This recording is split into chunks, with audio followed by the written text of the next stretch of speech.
네, 안녕하십니까. 전자제품 지식방송 UTV 제목은 GPD 고성입니다. 오늘은 시스템 가용성에 대해서 또 이것을 뒷받침하는 라스 아키텍처에 대해서 오늘 50분간 IBM 코리아 이태원 실장님 게스트 모시고 진행하도록 하겠습니다. 안녕하세요. 예, 안녕하세요. 네, 자, 그 라스 먼저 이제 라스가 뭔지 이 네. 뜻부터 좀 정의부터 한번 좀 말씀해 주시죠. 예. 이제 라스라는 개념은 이제 세 가지 개념이 있는데요. 네. 보시면 이제 reliability, 음. availability, serviceability라고 해서 이제 네. reliability 같은 경우는 제품에 장애가 나도 회피할 수 있게끔 얼마나 잘 디자인이 되어 있는지 부품에 네. 대해서 네. 그런 네. 부분들을 말하는 거고요. 네.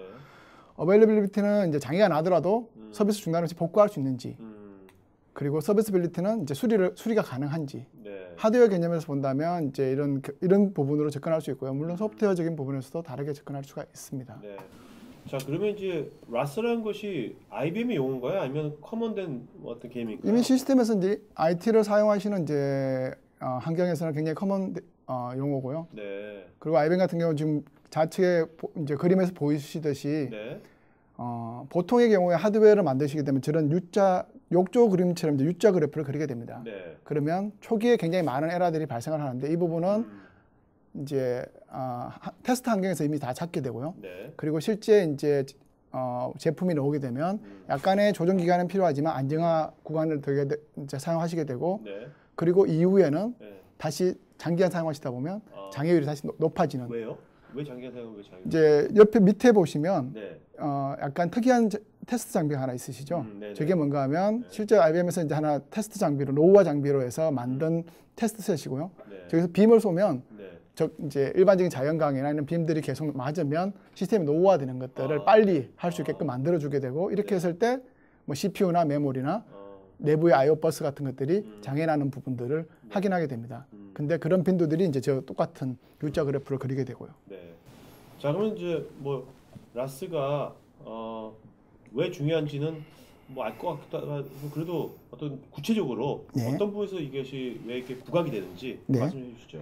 예, 보시면 이제 라스가 왜 부각이 되냐면 첫 번째 라스가 되어 있지 않는 시스템 같은 경우에는 서비스를 더 이상 지속할 수가 없어요. 네. 그 말은 뭐 웹 쇼핑몰이 갑자기 서비스를 못 한다. 좀 방송하는데 시스템들이 방송을 못 하게 된다라고 요즘은 한다면 회사가 망하죠, 그냥. 예, 그렇죠. 바로 망해버리는 증권사 같은 경우는 이제 네. 반대로 이제 거기에 대한 손실에 대한 보상을 해줘야 됩니다.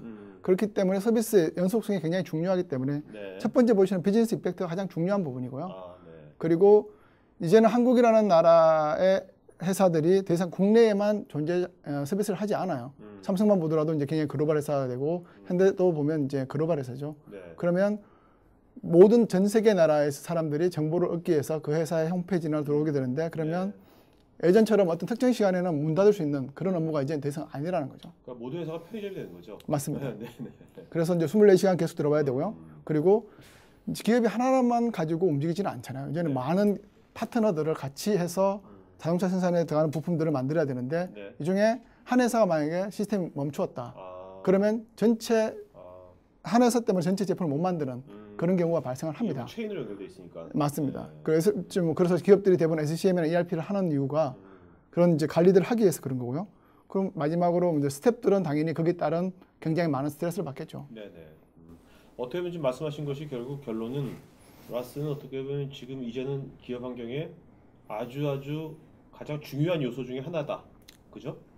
당연합니다. 그리고 앞으로는 이제 클라우드에 보시면 클라우드를 하실 때 가장 체결하기 힘든 부분이 뭔가 하면 SLA라고 해서 서비스 레벨 그렇죠. 어그리먼트를 하게 됩니다. 하게 되는데 수준이 어디까지 할 건지가 굉장히 큰 부분입니다. 인더스트리별로 예. 가용성의 수준들은 어떻게 되는지 그 점 말씀 좀 해주시겠습니까? 예.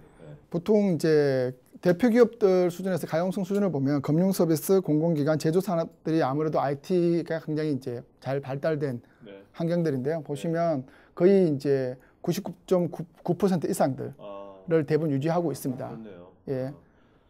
다 99점. 예. 금융기관이 그나마 좀 높은 것 같네요. 예. 근데 사실은 이제 저기에서 보시면 구자를 늘려가는 게 굉장히 많은 비용이 듭니다. 왜냐하면 구자를 한 개 늘리는 게 거의 더블의 비용이 들어요. 근데 네. 보통 이제 어떤 금속이나 이런 걸 할 때 진짜 금 아니면 진짜 구리 99.9나 99.99랑은 돈이 굉장히 많이 차이가 나거든요.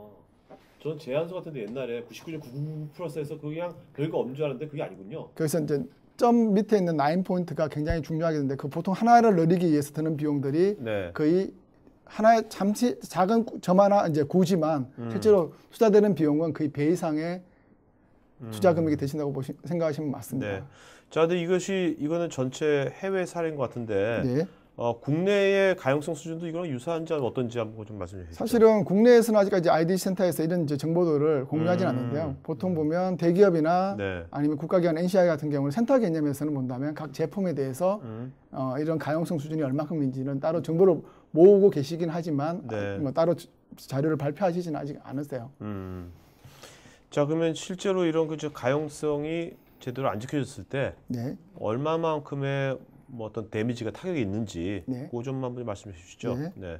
보시면 이제 앞서는 이제 보통 가장 인더스트리별로 봤을 때 가장 잘 돼 있는 부분을 봤는데요. 지금 보면 실제로 이 부분은 이제 미국 이제 IT 센터에서 발표한 자료고요. 보시면 에너지나 텔코나 제조 장치 산업 쪽에서의 이제 1시간이 멈췄을 때 발생할 수 있는 손실률입니다. 아, 네. 사실 굉장히 많은 이제 네. 실제 뭐 발생하는 율이고 만약에 한국도 SKT의 주 시스템이 많이 멈췄다라고 한다면 몇십억이 왔다 갔다 몇십억이 아니고 제가 보기에는 그 손해비 생각이 친다면 네. 기업에 굉장히 큰 타격을 줄 수 있는 정도의 손실이 발생할 수 있겠죠. 네.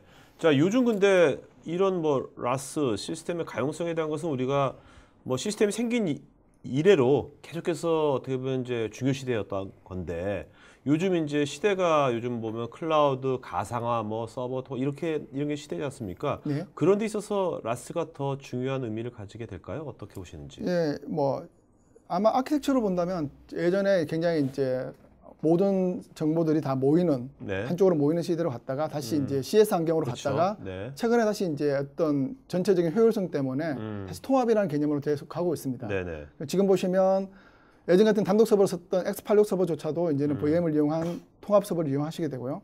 당연히 유닉스 서버들은 더 많은 이제 통합을 네. 가져가게 되는데 네. 이때 보면 하나의 서버가 장애 났을 때에 대한 임팩트는 예전보다 훨씬 더 많아진 거죠. 네네. 그러다 보니까 하나의 서버가 될 수 있으면 장애가 안 날 수 있는 그런 이제 확률을 줄여주는 방법들이 네. 결국 가용성을 고려해야 되는 부분이고요. 자, 그러면 이런 것에 대한 IBM의 어떤 기술이랄까 네. 그 가용성 관점, 라스 관점에서 그거 좀 말씀 좀 해주시죠. 네. 기본적으로 이제 IBM 같은 경우에도 파워4 이제 2000년대죠. 2000년대를 기반으로 해서 굉장히 많은 이제 부분들이 바뀌었는데 IBM은 이제 기존의 아키텍처 중에서 가장 가용성이 좋다는 메인프레임에 있는 기능들을 네. 많이 가지고 왔고요. 아, 그래서 OS부터 해서 어떤 제품의 하나의 파트까지 될 수 있으면 이중화를 할 수 있는 네. 그런 것들을 고민하고 그걸 하드웨어의 라스 기능으로 추가를 하고 있습니다. 보시면 굉장히 많은데요. 이 중에서 본다면 가장 중요한 부분 중에 하나가 네. 운영 시스템이 굉장히 물론 또 중요할 거고요. 네. 그리고 위에 보시면 이제 듀얼 클락이라고 해서 네. 서비스 프로세서가 두 개가 있습니다. 네. 그럼 이제 얘는 이제 전체를 동기화시켜주는 오실레이터라고 해서 동기화시켜주는 이제 시기가 두 개 있는데 네.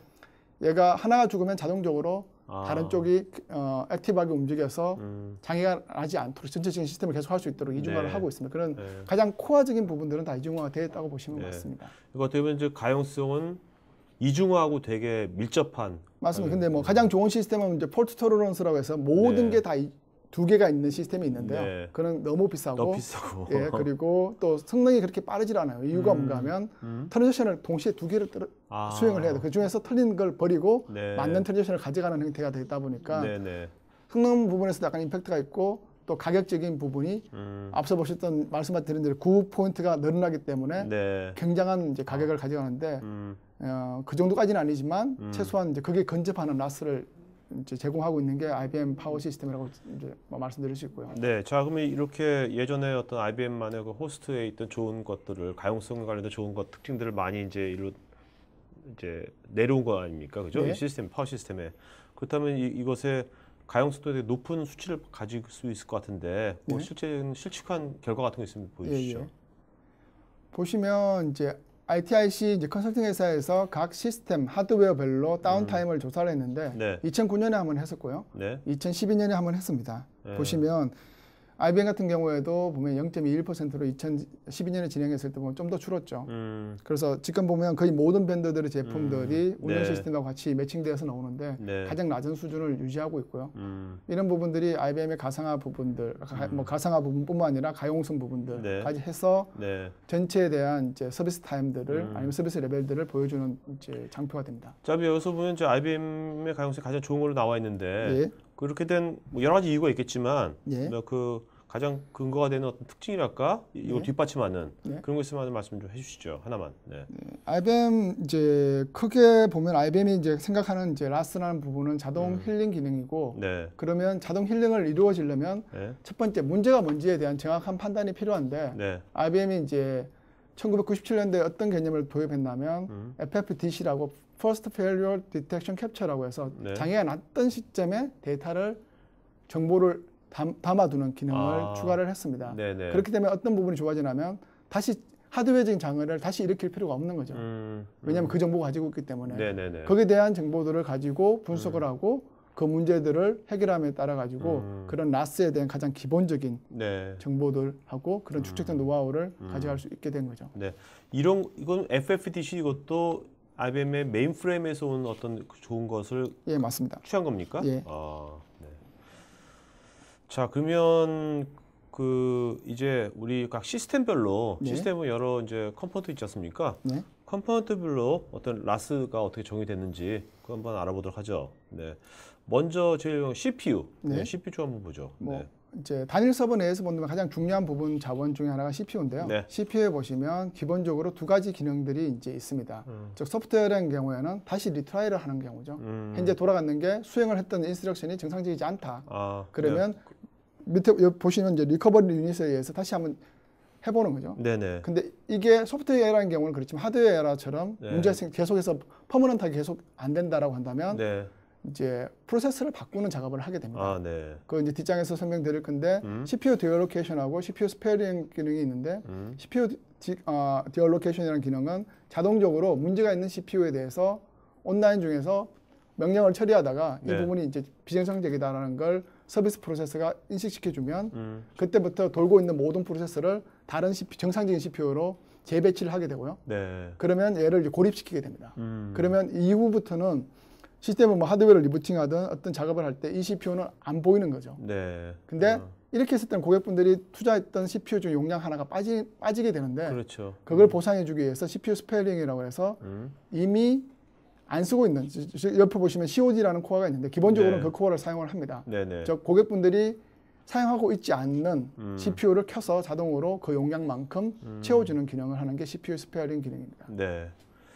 자, 메모리 부분도 한번 볼까요? 네, 메모리 부분은 이제 사실 단순하게 이쪽뿐만 이제 적용되는 게 아니라 모든 캐시나 이런 부분 다 같이 적용되는데 IBM은 ECC 칩킬이라는 기능을 이제 사용하고 있습니다. 네. ECC 칩킬이라는 게 뭐 간단 비유를 들자면 스토리지에 보시면 레드 5 같은 경우에 네. 페리티가 있어서 그렇죠. 하나의 스토리가 빠져도 그렇죠. 정보를 복구할 수 있게끔 네네. 하는 게 ECC라고 보시면 되고요. 네네. 반대로 칩킬이라는 건 뭔가 하면 똑같이 이제 스토리에서 레드 5가 있지만 하나의 디스크가 죽었을 때 자동적으로 그 디스크를 대체할 수 있는 핫스페어라는 디스크가 있습니다. 네네. 그것처럼 얘도 정말로 딤이 이제 보시면 딤이라는 부분이 있는데 딤이 죽으면 네. 걔를 대체할 수 있는, 교체할 수 있는 부분이 이제 칩킬이라는 기술이고요. 네네. 좀 더 세부적으로 말씀드리면요. 자, 그러면 세부적으로 어떻게 동작이 되는지 예. 한번 자세히 보도록 하죠. 네. IBM 보시면 이제 ECC라는 기능은 뭔가 하면 데이터를 처리할 때 8비트에 대한 데이터를 처리할 때 4개의 바이트에 대해서 4바이트에 대한 추가적인 정보를 가지고 있습니다. 이 정보가 정상적인지 아닌지 네. 그리고 복구할 수 있는 네. 얘네들이 만들 수 있는 복구 데이터를 같이 담아두고 있습니다. 하나의 팀이에요. 네. 근데 처리할 때 보시면 총 9개의 팀을 동시에 액세스를 해요. 네. 근데 그걸 또 페어로 액세스를 합니다. 네. 그럼 총 18개가 되죠. 네, 그렇죠. 근데 18개 각각의 딥마다 4바이트씩 정보를 가지고 있다고 말씀드렸기 때문에 네. 총 76바이트를 네. ECC 코드라고 해서 이제 어떤 이 데이터가 정상적인지 아니면 정상적이지 않을 때 복구할 수 있는 데이터를 가지고 있습니다. 네. 그래서 그런 스트라이핑 기능을 가지고 있고요. 그리고 옆에 보시면 메모리 스페어링 이런 건 보면 지금 빨간색으로 되어 있는 부분이 하나의 블락입니다. 네. 저 총 칩을 보시면 딤 수가 총 10개인데요. 네. 첫 번째 녹색으로 되어 있는 부분이 뭔가 하면 네. 저 부분이 스페어 부분입니다. 아. 그래서 어떤 딤이 하나가 문제가 생겼을 때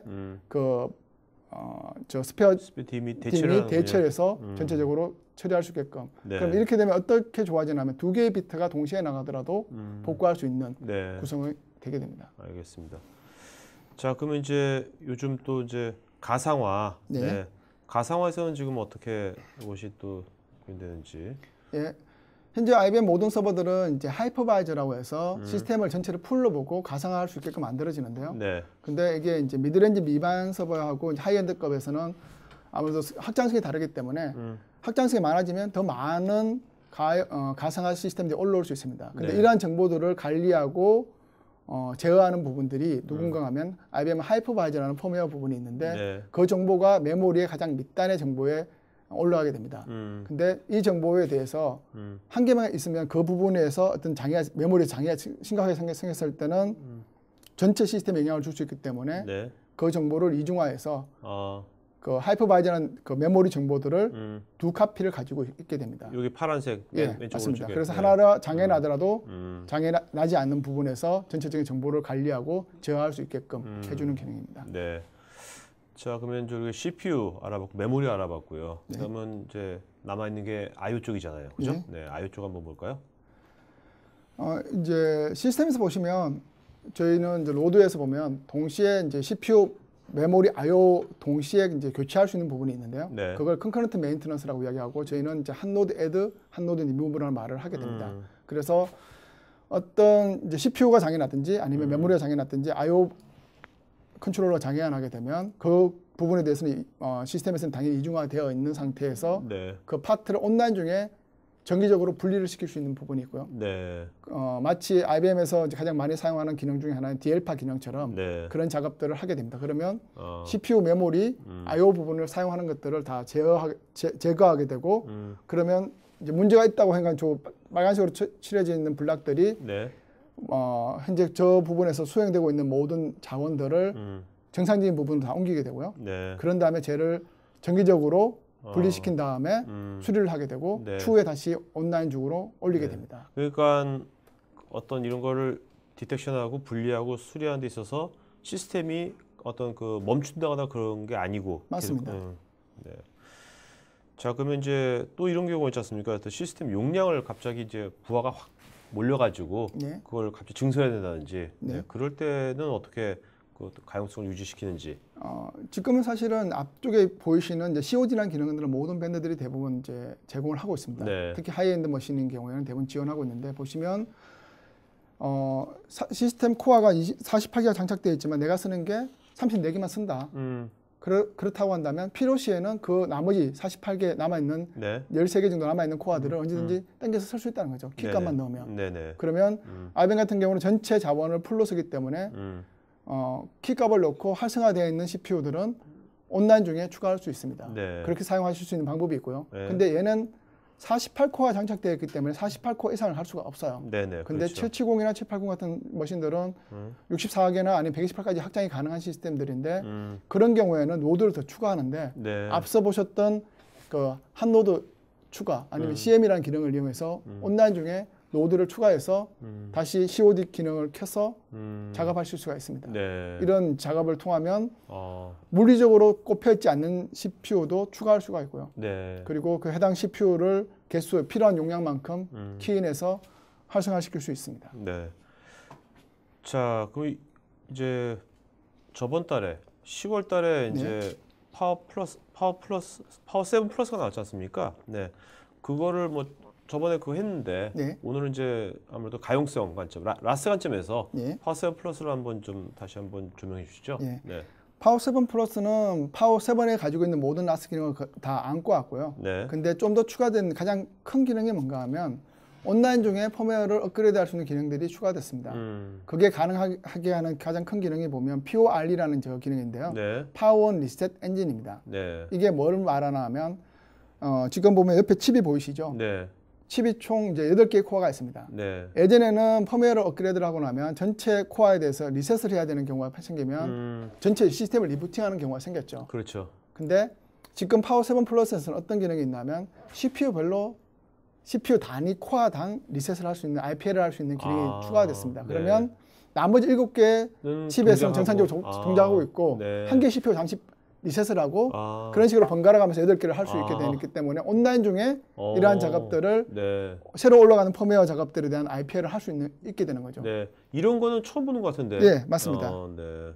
그래서 이제 예전에는 이제 펌웨어를 하게 되면 어떤 펌웨어는 시스템을 리부팅 하지 않아도 되지만 네. 좀 심각한 펌웨어를 업그레이드 올리게 되면 전체 시스템을 리부팅을 해야 되는 경우가 그렇죠. 굉장히 빈번하게 발생했는데요. 네. 이 기능을 이제 적용하게 되면 거의 펌웨어에서 리부트를 해야 되는 이제 기회들이 거의 없어지는 거죠. 네. 자, 지금까지 우리가 이제 어떻게 보면 그 뭐 IBM 파워 시스템에서의 제공할 수 있는 여러 가지 라스 관련된 특징들을 네. 뭐 피처를 봤다면 그 어떤 시스템 상관없이 여기 또 시청자분들이 IT 운영자분들이 되게 많거든요. 네. 사람의 관점에서 IT 운영자 관점에서 이런 라스를 어떻게 현재 있는 그 시스템의 그 아키텍처에다가 적용할 건지 운영 관점에서 그런 얘기가 어떻게 보면 더 궁금할 수도 있어요, 그죠? 네. 현실적일 수도 있고, 네, 그 얘기 좀 하죠. 네. 네. 자, 그러면 크게 보면 이게 여기 계신 분들이 시청자분들께서 어떤 그 시스템들이 뭐 이 세 개 중에 뭐 하나 아닐까요? 그렇겠죠. 네네. 네. 지금 보시면 단일 서버의 단일 스토리지 형태를 쓰시는 이제 가장 기본적인 형태가 많이 계실 거고요. 네. 그리고 업무 종료도에 따라서 HA 솔루션을 올려서 서버를 이중화하고 스토리지를 공유하는 개념. 네. 그리고 좀 더 이제 중요한 업무가 돌면 클러스터 소프트웨어를 올리겠죠. 뭐 네. 오라클 렉이나 IBM의 퓨어스케일이나 아니면 와스의 클러스터 제품들을 올려서 구성하는 형태가 될 거고요. 네네. 근데 이 경우에도 보면 스토리지는 한 개죠. 네, 그렇죠. 그래서 최근에 이제 굉장히 업무가 중요한 부분인 뭐 이제 크리티컬 업무 쪽에서는 어떻게 많이 가고 있냐면 네. 서버도 이중화하지만 스토리지 이중화하자라는 쪽으로 많이 가고 있습니다. 네네. 자, 그러면 요 이제 뭐 어떤 회사마다 다 다를 거지만 그죠? 네. 또 업무마다 다르겠죠, 그죠? 네. 그래서 모두 다 맨 오른쪽에 이걸 할 수 없는 거지 않습니까? 당연히 이제 비용이 배로 드니까요. 그렇죠. 네, 그러면 각각에 대해서 우리가 구체 또 어떻게 우리가 구현할 수 있는지 네. 구체적인 걸 알아보도록 하죠. 네. 아무래도 단일 서버, 단일 스토리지를 하는 경우에는 좀 리스크가 좀 덜한 업무들이 네. 올라가게 됩니다. 네. 근데 이 경우에는 IO에 대한 이중화들은 다 하실 수 있고요. 네. 하지만 서버 자체가 장애난다든지 스토리지가 장애나는 경우에는 서비스를 중단될 수밖에 없습니다. 네네. 근데 이제 제가 이제 이 기본적인 시스템 아키텍처에서 가장 중요하다고 생각하는 부분은 뭔가 하면 시스템 자체의 라스도 굉장히 좋기 때문에 걔를 어떻게 하면 좀 더 잘 사용할 수 있게끔 IO를 네. 이중화할 수 있는지를 고민할 필요가 있다는 거죠. 네. 그러니까 이 시스템이 이제 되게 많이 이제 진화가 됐으니까. 예. 네.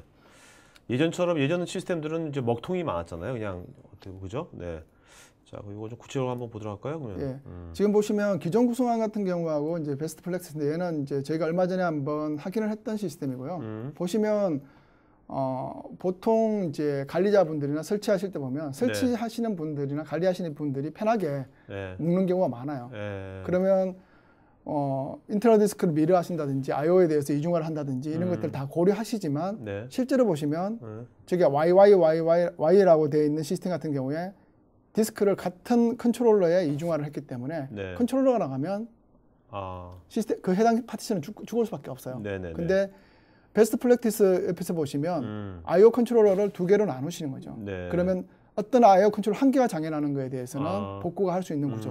근데 네. 이런 구조는 IO 슬롯도 동일합니다. 인터널 디스크뿐만 아니라 네. IO 슬롯에서 보시면 기존 구성하는 GX라고 해서 IO를 연결하는 이제 루프가 하나밖에 없어요. 네. 그러면 2개의 IO 들어가 있다 손치더라도 네.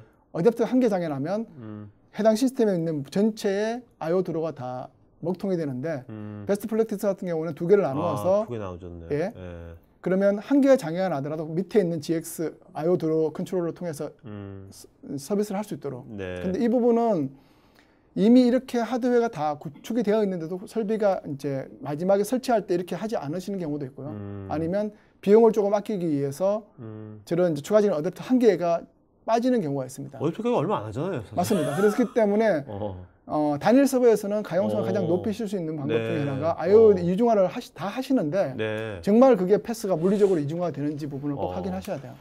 실장님이 실제로 이제 필드에 많이 나가 보시면 이렇게 할 수 있음에도 안 하는 사례가 왕왕 많이 보십니까? 어떻습니까? 자주 보고 실제로 그런 헬스 체크를 하다 보면 저희들도 이제 뭐 저도 하지만 다른 분들도 해보면 이런 경우가 종종 생깁니다. 자, 시청자분들 한번 이거 한번 본인들의 지금 현재 회사의 시스템 한번 요 관점에서 한번 체크하시면 좋을 것 같습니다. 자, 그러면 이제 서버가 이제 이중화된 아키텍처 보도록 할까요? 이제 서버가 이중화되면 이제 당연히 I/O에 대한 이중화는 되어 있고요. 서버에 대한 이중화가 되어 있기 때문에 서비스를 하실 수 있습니다.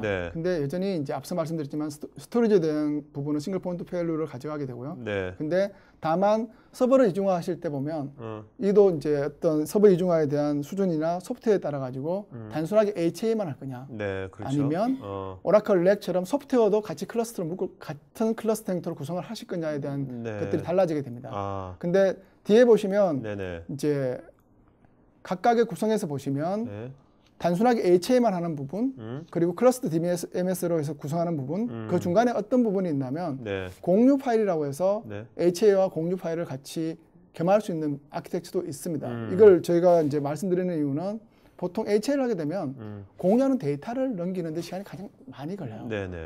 그리고 또 저희가 고객분들하고 이야기를 한참 하다 보면 가장 크게 컨플릭트 나는 부분들이 혼동이 되는 부분들이 하드웨어 밴드에서 말하는 복구 시간은 HA가 장애를 인지하고 다시 어플리케이션을 재수행해 주는까지가 하드웨어에서는 제어가 되는데 고객분들은 서비스를 재가동하는 시간까지 이제 하기 때문에 어플리케이션 복구 시간이 많이 걸리시거든요. 근데 DBMS도 그 복구 시간이 사실 RAC도 클러스터 DBMS인 경우도 그게 약간 걸려요.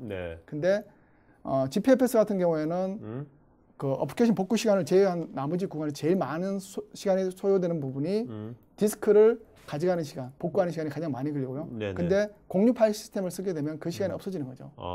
그러면 바로 어플리케이션을 복구할 수 있기 때문에 HA 환경하고 최종적으로 이제 클러스터 소프트웨어까지 갔을 때 가격 차이가 너무 많이 나니까 중간에 어떤 하나의 중간에 어떤 시장 틈새 시장이라고 봐야 되나요? 아니, 중간에 아키텍처로 파워 HA, 이제 어떤 HA 솔루션과 공유 파일 시스템 잘 사용하시면 좀 더 빠른 페일 오브 타임을 가져가실 수 있는 구성을 하실 수 있습니다. 이 공유 파일 시스템을 이걸 어떻게 만들 수 있는 겁니까? 그거 좀 말씀해 주시죠. 좀 더 보통 이제 시스템에서는 클러스터 DBMS 같은 경우는 A라는 서버하고 B라는 서버가 동시에 접속을 해야 됩니다. 근데 HA라는 제품은 한쪽에서는 액티브하게 보고 한쪽은 패시브하게 보는데 동시에 액세스를 하지는 않거든요. 근데 GPFS라는 이제 아니면 이제 클러스터 파일 시스템이라는 제품이 뭔가 하면 동시에 액세스 할 수 있게끔 만들어주는 소프트웨어고요. 그러면 A라는 서버와 B라는 서버는 디스크를 늘상 보고 있는 거죠. 그러면 디스크에 대한 이제 HA라는 제품 안에 리소스에 디스크 볼륨 그룹에 대한 내용들은 추가하지 않게 됩니다. 뭔지 알겠습니다. 자, 그럼 이게 어떻게 보면 이제 약간의 중간적인 하이브리드 형태인데 맞습니다. 이걸 함에 있어서 비용은 많이 안 들어가나요? 비용적으로 본다면 클러스터 DB보다는 월등히 싸고요. HA보다는 당연히 이제 하나의 솔루션이 더 하기 때문에 약간 비용이 추가되겠지만 전체적인 비용으로 본다면 그렇게 큰 좀 미비합니다. 알겠습니다. 자, 그러면 가장 이제 미션 크리티컬한 업무를 돌리는 이제 아키텍처죠. 스토리지까지 이중화시키는 거. 최근에 이제 제가 이런 이중화 스토리지하고 이중화 서버를 구축한 데는 이제 KLX랑 삼성이랑 몇 군데에서 이제 시작을 했고요. 최근에는 이제 행자부 업무에서도 이런 서버 이중화, 스토리 이중화를 지금은 많이 하고 계십니다. 이렇게 하면 사실 이제 서버가 동시에 두 개 장애 나는 부분에 대해서는 그거는 DR이라고 생각을 하는 부분이 되기 때문에 그건 DR로 이제 복구를 하시는 거고요. 각각의 컴포넌트에 대한 부분들은 이제 거의 완벽하게 유닉스 레벨에서 본다면 가장 높은 라스 레벨이라고 보시면 맞을 것 같고요. 대신 가장 많은 비용이 들어가게 됩니다. 왜냐하면 각각에 대해서 동일한 제품군이 두 개가 있어야 되고 스토리지 동일하게 이제 두 개가 있어야 되기 때문에 한데 이런 이제 스토리지에 대해서 이중화를 할 때 어떤 기능이 이제 기능적으로 필요한가 하면요. 볼륨 그룹에 대한 미러링 방법하고 하이퍼 스왑이라는 방법으로 사용하실 수 있습니다. 물론 이제 스토리지에서 사용하는 어떤 가상화 솔루션, 스토리지 밴드에서 하는 부분도 있는데요. 이거는 서버 단에서 보시면 볼륨 미러라는 게 IBM에서는 이제 LVM 미러라고 보시면 맞고요. 현재 구축되어 있는 대부분의 사이트는 이러한 이제 LVM 미러로 되어 있습니다.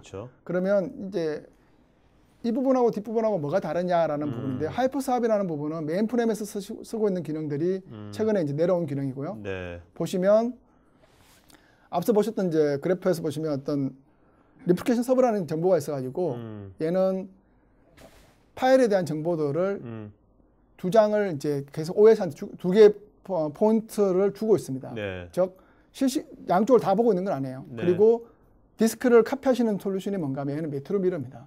일반적으로 뭐 DR을 사용한다든지 네. 실시간 DR을 사용한다든지 할 때 사용하시는 이제 스토리지 안에서 제공해주는 메트로 미러를 사용하고 있고 네. LVM 미러는 뭔가 하면 양쪽을 동시에 OS가 보고 있어야 돼요. 네.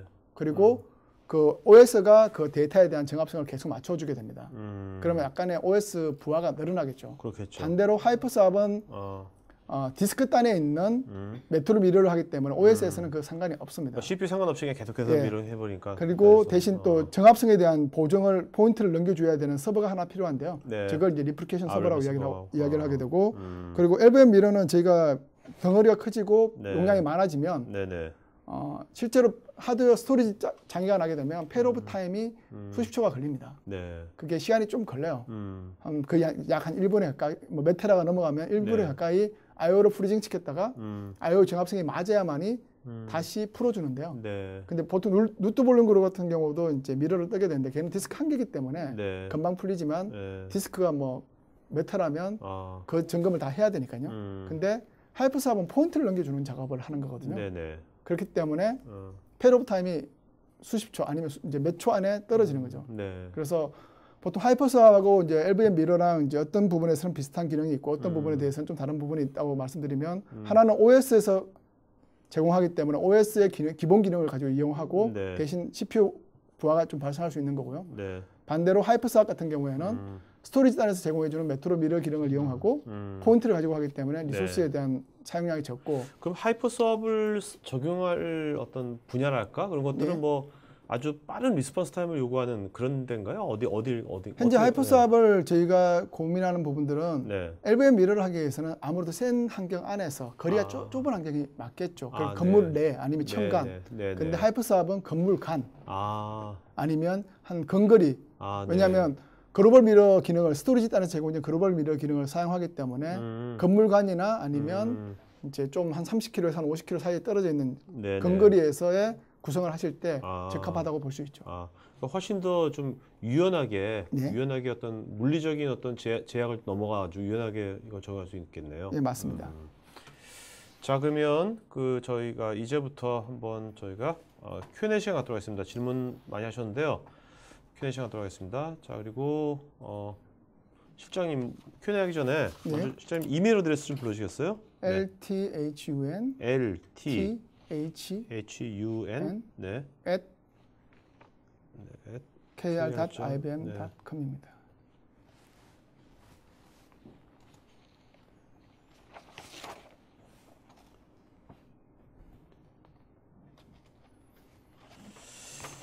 자, 여러분들 지금 제가 쪽지로요 여러분들한테 오늘 게스트이신 그 이태훈 실장님 이메일 어드레스 보내드렸습니다. 그러니까 지금 답변 저희가 드릴 건데요. 보다 더 나중에 추가적인 질문이라든지 나중에 자세한 정보나 이런 것들은 이메일로 해주시면 되겠습니다. 자, 그리고 지금 설문조사 저희가 지금 설문도 지금 하고 있으니까요. 설문에 응해주시면 더 좋은 방송 만드는 데 반영하겠고 설문에 응해주신 분들 저희가 추첨해가지고 경품도 보여드리도록 하겠습니다. 네. 자, 그러면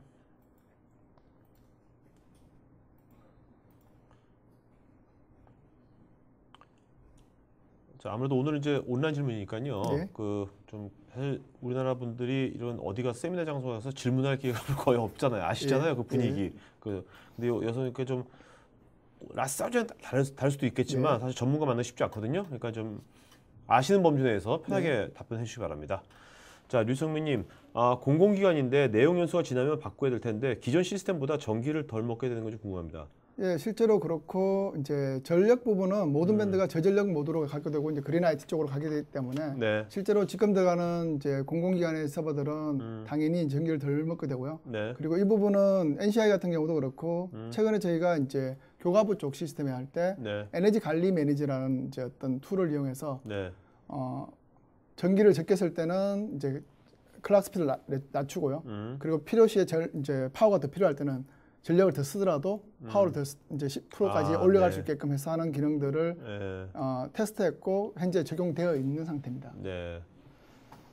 자, 권성구님, 우리나라 금융권 중에 원장 시스템 혹은 이와 유사한 중요도를 가지고 있는 시스템을 적용한 사례가 있는지요? 사례가 없다면 우리나라 적용되지 않는 이유가 무엇이고, 사례가 있다면 얼마나 타임 크리티컬한 업무인지, 고가용성 99.99 플러스를 목표로 운영 중인지 알고 싶습니다. 앞서 말씀드렸지만 사례 중에서 이제 제일 고가용성으로 해서 듀얼 스토리지 부분까지 고민한 데는 네. 현재 적용되어 있는 금융권은 KRX가 그렇게 되어 있습니다. KRX 네. 시장 거래 시스템들이 다 그렇게 되어 있고요. 네. 거기 같은 경우에는 이제 데이터에 대해서는 4카피를 가지고 있습니다. 왜냐하면 LVM 미러로 해서 하나의 카피를 가지고 계시고요. 네. 그리고 이제 동기화로 또 하나의 카피를 가지고 계시고요. 그리고 원격지로 어싱크 방법으로 또 비동기화로 해서 또 가지고 계시는 부분이 있고요. 네. 그리고 나머지 금융권들은 대부분 그걸 도입하려고 이제 플랜을 가지고 계시고요. 대신 이제 근거리에 싱크 DR을 가지고 있기 때문에 지금 당장 적용되어 있는 금융권은 제가 기억하는 거는 이제 KRX이고요. 네. 그리고 최근에 앞서 말씀드렸지만 형자부나 아니면 삼성 같은 경우에도 이제 고가용 시스템에서의 가장 마지막 아키텍처 형태를 현재는 따르고 있습니다. 네. 자, 그다음에 홍성우님, 가상화 클라우드면 X86 제품이 대다수인데 파워 시리즈는 유닉스 가상화에 적합한 제품인지요? 예, 뭐 당연히 이제 저희 IBM에서 이야기를 많이 강조하는 부분 중에 하나고요. 파워 시스템이 이제 타 밴드에 비해서 가상화 솔루션들이 굉장히 파워 보임이라는 피처 자체가 굉장히 뛰어나고요. 네. 그 이유는 CPU를 개별로 쓸 수도 있고 0.05개 단위로 쪼개 쓸 수도 있기 때문에 그러한 부분들에 대한 이제 피처들이 가장 유연하게 사용할 수 있는 피처고, 그래서 이제 가상화 통합을 했을 때는 X86 이상의 이제 통합을 할 수가 있습니다. 이유가 뭔가 하면 IBM 파워 VM은 시스템에 이제 파이프와이즈에서 제공 기본적인 기능이지만 X86에서는 VM웨어나 이런 서드파티 제품들을 사셔야 되는, 라이센스를 구매하셔야 되는 경우가 많거든요. 네네. 그런 비용까지 하게 되면 물론 이제 작은 범위에서 가상화를 할 때는 당연히 X86이 이제 TCO 관점에서 살 수 있지만 네. 용량을 이제 통합에 대한 범주가 넓어지면 유닉스 가상화가 더 TCO 관점에서도 괜찮은 구조가 많이 나오고 있고요. 네. 지금은 유닉스를 쓰시는 고객분들, 특히 IBM을 쓰시는 고객분들 금융권이나 이런 부분에서 이제 가상화가 기본으로 이제는 적용돼서 사용하는 아키텍처로 이제는 구조되어 있습니다. 네. 자, 유미호님, 파워 시스템에 어울리는 가장 잘 어울리는 DB나 웹이나 와스 같은 건 뭐 있을까요? 저거는 사실 말씀드리기가 좀 그럴 것 같고요. 네. 사실 이미 IBM 파워 서버에서 뭐 거의 대부분의 소프트웨어들이 다 돌고 있기 때문에 그 나름대로 하고, 뭐 당연히 저 같은 경우는 이제 IBM 입장이다 보니까 네. 다른 밴드들보다는 IBM 소프트웨어들하고의 이제 퍼포먼스 이제 관계들이나 아니면 그런 연구들은 좀 더 많이 되어 있겠죠. 근데 하지만 여전히 IBM 같은 경우에는 이제 오라클이나 아니면 CF 같은 경우에도 월드와이드 이제 컴피턴스 센터가 있어서 네. 서로 코옥을 하고 있거든요. 네네. 그러니까 메이저 업체들하고는 ISP들하고는 이제 그런 관계를 가지고 있기 때문에 딱히 이겁니다라고 말씀드리기는 좀 많이 한 것 같습니다. 자, 원경진님, 포앤클로저 구성으로 리소스를 풀로 사용 중일 경우에도 라스 기능으로 서비스를 중지하지 않고 동적 장애 복구가 가능한지요? 일단 제가 질문을 정확히 잘 이해를 못 하겠는데요. 네. 포앤클로즈 구성이라고 하시는 게 전체를 이제 CC 전체를 다 쓰는 노드를 다 쓰는 구성이라고 이해를 하면 될까요? 그 부분이 좀. 네, 원경진님 좀 더 질문을 좀 더 구체적으로 다시 해주시기 바랍니다. 이따가 다시 답변 드릴게요, 원경진님. 유준호님, 백업 시 서버로 활용하고 싶은데요. 디스크 백업 시 속도 차이는 얼마이며 기존 TSM 소프트웨어와 호환성 어떤가요? 일단 최근에 백업 서버나 아니면 개발 서버들을 저희가 이제 어떤 식으로 많이 말씀을 드리냐면 DR이나 아니 가상화할 때 어떤 포션들을 자원을 가져갈 수 있게끔 이제 아키텍처를 많이 권고 드리고 있습니다. 네. 근데 디스크 백업 속도 차이는 사실은 구성하고 HBA 카드나 이런 부분에 디펜던시가 너무 강하기 때문에요. 네. 그건 여기서 말씀드릴 수 있는 사항은 아닌 것 같고, 네. 그리고 TSM하고 소프트웨어하고 당연한 이제 호환성은 당연히 제공을 하고 있습니다. 네. 한관주님, IBM 파워 시스템 라스와 경쟁이 되고 있는 타사 장비와 간단하게 비교 우에 대해서 알려주십시오. 이제 IBM 같은 경우에 앞서 말씀드렸던 FFDC 이후에 계속해서 이제 라스 기능들이 좋아지고 있는데요.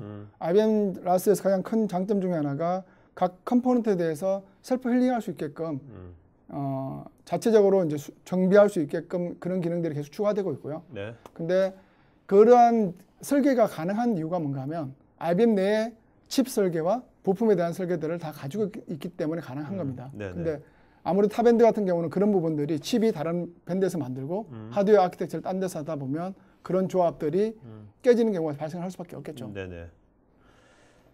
자, 윤영식님, 하이퍼바이저가 물리적 자원을 할당하는 각 프로파일의 적용 기준에는 어떤 부분이 있으며 L3 모듈이 성능에 얼마나 큰 영향을 주는지 문의드립니다.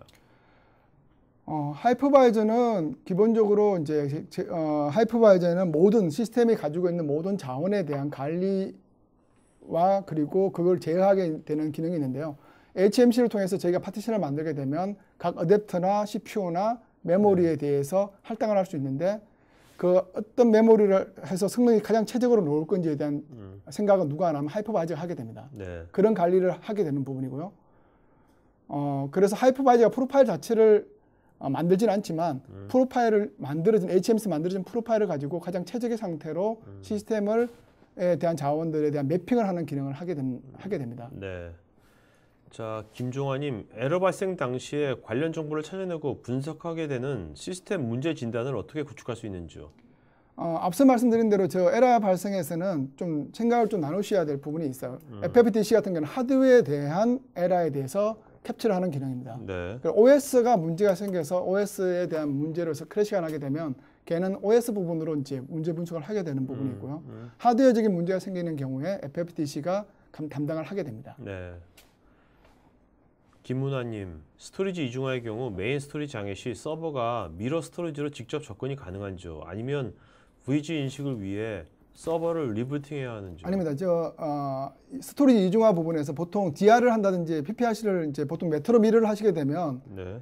일반적인 경우 이제 하이퍼 사업을 구성하지 않은 상태에서 메트로 미러를 하시게 되면 걔도 액티브 패시브 모드가 됩니다. 네. 실제로 바라볼 수가 없기 때문에 해당 디스크를 금방 말씀하신 대로 리부팅을 한다든지 해야 되는데 지금 같은 경우 LVM 미러나 하이퍼 사업 같은 경우에는 OS가 계속 서비스를 하면서 네. 그 해당 디스크를 다이렉트로 접근하게 됩니다. 다만 이게 동시에 바로 이제 0.1초 만에 아니면 뭐 서비스 다운타임 없이 넘어가면 좋겠지만 I/O에 대한 정합성을 확인하고 네. 걔에 대한 이제 확인이 완료돼야만이 전체적인 I/O를 풀어주기 때문에 그 다운타임이라고 할 수 있는 페일오버 타임이라고 할 수 있는 부분이 필요하지만 네. 시스템이 멈춘다든지 서비스가 네. 멈추는 건 아닙니다. 네.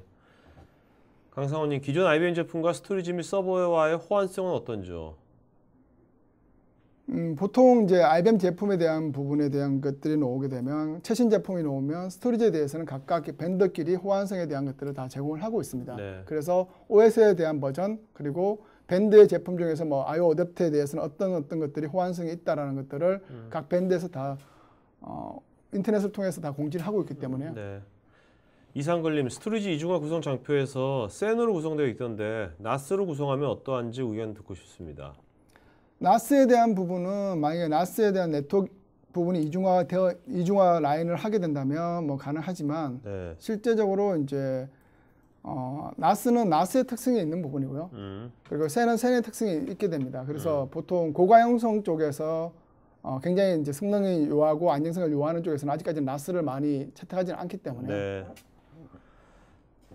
서길재님, 단일 서버 및 단일 스토리지를 사용하는 곳에서는 라스 도입에 가격적인 부담을 느낄 텐데 이런 곳에서도 라스를 사용하고 있는 곳들이 많이 있는지요? 예, 뭐 단일 서버, 단일 스토리지 쓰시는 고객분들은 가장 적은 비용으로 가장 이제 안정성 그 환경 하에서는 안정적으로 운영하고 싶으시는 부분들이 있는데요.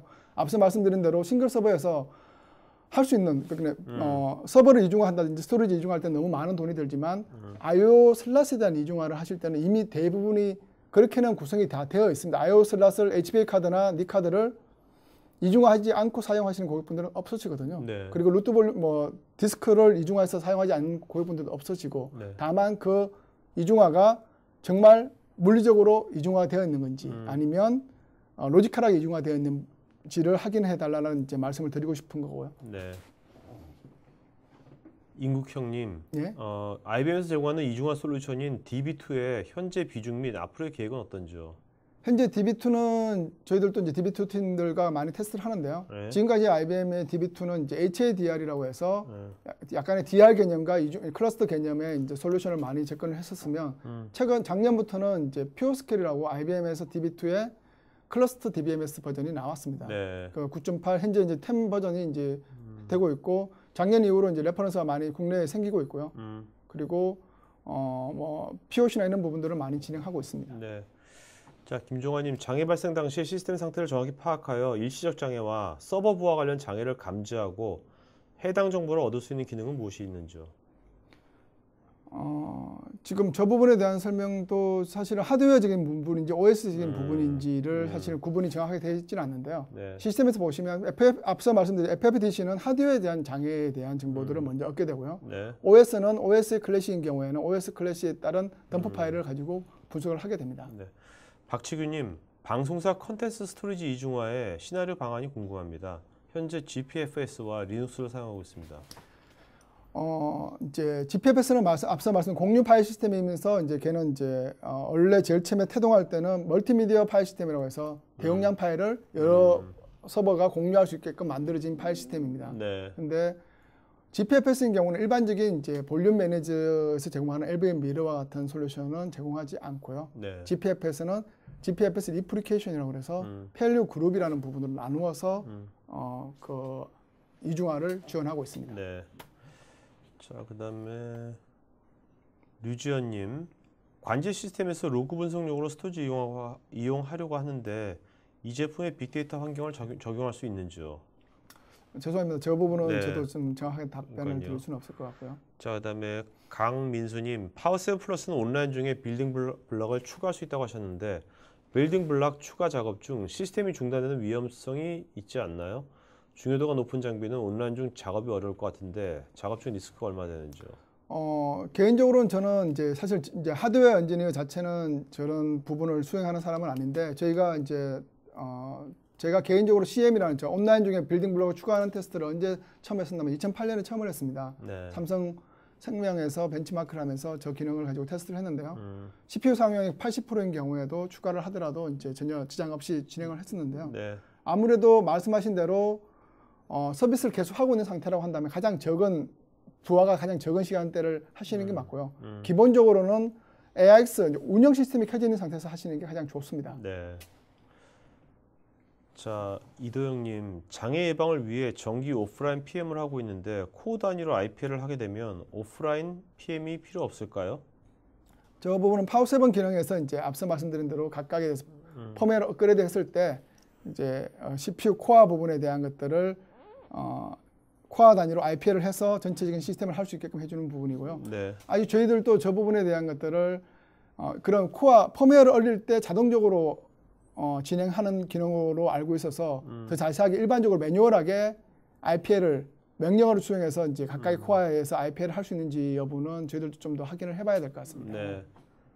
자, 왕경희님, 아까 질문 다시 드렸는데 4개 노드를 구성하여서 CPU, RAM, SS 리소스를 풀로 운영 중일 때 특정 노드에 문제가 발생했을 때 서비스 중지 없이 라스 기능으로 해당 노드가 교체가 가능한지요? 일단 우선적으로 저 부분에서 이제 구성을 하실 때 뺄 수 있는 즉 하나의 CC 노드를 제거할 수 있는 구성으로 되어 있는지가 가장 중요합니다. 네. 앞서 제가 말씀드렸던 이제 싱글에서 I/O를 이중화할 수 있는 패스가 되어 있는데요.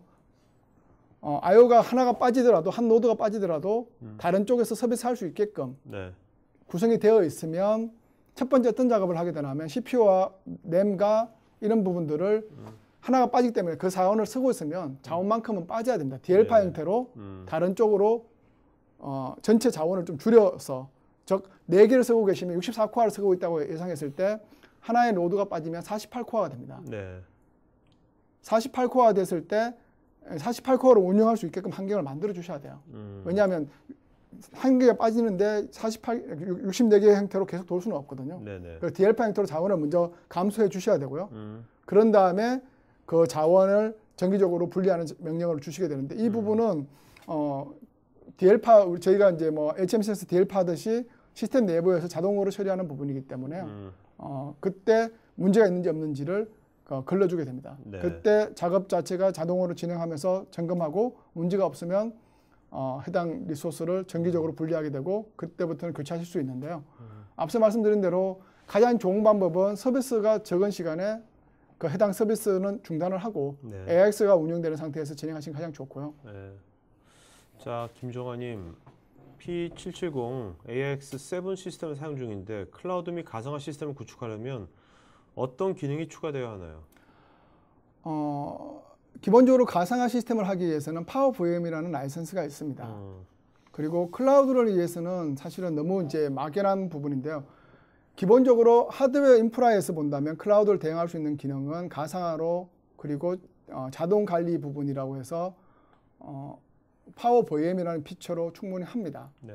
그래서 지금 말씀하신 내용은 파워 VM과 VM 컨트롤이라는 두 가지 기능으로 현재 요구하시는 기능들을 만족시킬 수 있습니다. 네. 하명수님, 파워 플러스의 기능 중 펌웨어 업데이트 시 CPU가 한 개씩 업데이트돼서 온라인 중에도 업데이트가 된다고 했는데 OS상에는 업데이트 작업 시 CPU가 물리적으로 빠지고 추가되는 것으로 보이는지요? 죄송한데 저희들도 지금 아직까지 그 테스트를 해보지 못해서요. 네. 일단 전체적인 기능으로 이제 가장 키 피처로 나와 있는 부분이고요. 네. OS상에서 CPU가 하나가 이제 잠시 사라졌다가 네. 들어오고 하는 부분에 대한 것들은 아직 저희들도 확인을 못 해봐서 그 부분은 저희가 추후에 한번 장비를 저희도 파워 7 플러스 장비를 이제 조만간 저희 벤치마크 센터에 이제 구입을 할 건데요. 네. 그러고 나서 한번 해보고 말씀을 드려야 될 것 같습니다. 알겠습니다. 자, 오늘 여러분들 아주 적절히 질문해 주셔서 좋은 시간 된 것 같습니다. 자, 오늘 그 질문 설문에 맞아 응해주시고요. 설문에 응해주신 분들 저희가 또 추첨해서 20분한테 파리바게트, 그 치즈 같은 뭐 좋은 거 보내드린 것 같고요. 그다음에 오늘 질문하신 분 10분한테는 저희가 베스킨 라빈슨 아이스크림 보내드리겠습니다. 오늘 10분은요. 원경진, 권성구, 하명수, 김종화, 김문환, 이상걸, 임국형, 박치규, 강민수, 이동영. 네. 이렇게 10분은 저희 스태프한테 이메일 주소 핸드폰 보내주시면 저희가 경품을 드릴게요. 원경진, 권성구, 하명수, 김종화, 김문환, 이상걸, 임국형, 박치규, 강민수, 이동영입니다. 자, 그러면 마지막으로 한 말씀 해주시고 말씀을 하죠. 네. 뭐 사실은 시스템 라스에서 따로 말씀드린다기보다는 시스템을 가용하실 때 가지고 계신 자원들을 정확하게 이해하시고 그 자원에 가장 적합한 아키텍처를 뭐 여러 엔지니어들하고 교류하셔가지고 네. 가장 좋은 형태의 그림들을 만드시는 게 사실은 운영자분에서는 가장 필요한 것 같고요. 네. 이런 부분들은 초기 설계하실 때 많은 시간을 투자하시라고 말씀을 드리고 싶습니다. 네. 자, 여러분 이제 뭐 그 오늘 금요일 날 오후 이제 4시입니다. 이제 좀만 더 근무하시고 이제 아주 또 불타는 금요일, 불금 잘 보내시기 바랍니다. 자, 그리고 여러분들 이 방송은요, 그동안 저희가 이게 토크IT TV가 지식방송이 지금 벌써 6년째 하고 있으니까요, 전자신문 UTV나 아니면 토크IT.tv에 들어가셔가지고 검색하시면 기존에 했던 것도 다 보실 수 있습니다. 그다음에 자료 같은 것도 PDF로 돼 있으니까 다시 보실 수 있으니까 그렇게 하시고요. 즐거운 주말 되시기 바랍니다. 오늘 그 수고해주신 여러분 이재훈 실장님께 박수 부탁드리겠습니다. 박수는 여러분들 맨 왼쪽 상단에 그 손들기 버튼에 박수 치는 거 있거든요. 이모티콘. 그 더블 클릭해 주시면 되겠습니다. 네, 고맙습니다. 감사합니다. 네.